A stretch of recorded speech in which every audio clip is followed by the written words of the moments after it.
The second epistle of Paul the Apostle to the Corinthians, chapter 6. We then, as workers together with him, beseech you also that ye receive not the grace of God in vain. For he saith, I have heard thee in a time accepted, and in the day of salvation have I succored thee. Behold, now is the accepted time. Behold, now is the day of salvation.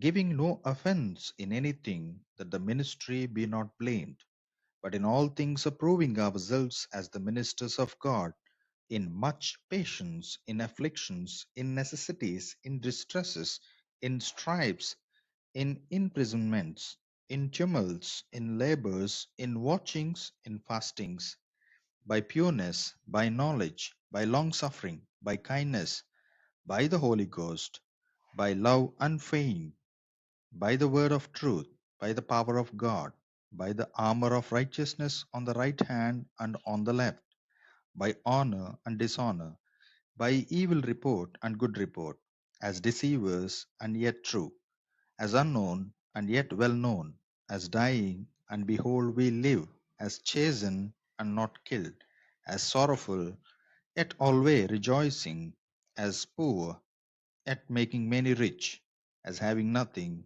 and yet possessing all things. O ye Corinthians, our mouth is open unto you, our heart is enlarged. Ye are not straitened in us, but ye are straitened in your own bowels. Now for a recompense in the same, I speak as unto my children. Be ye also enlarged. Be ye not unequally yoked together with unbelievers. For what fellowship hath righteousness with unrighteousness? And what communion hath light with darkness?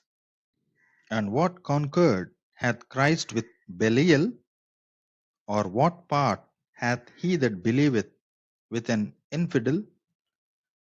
And what agreement hath the temple of God with idols?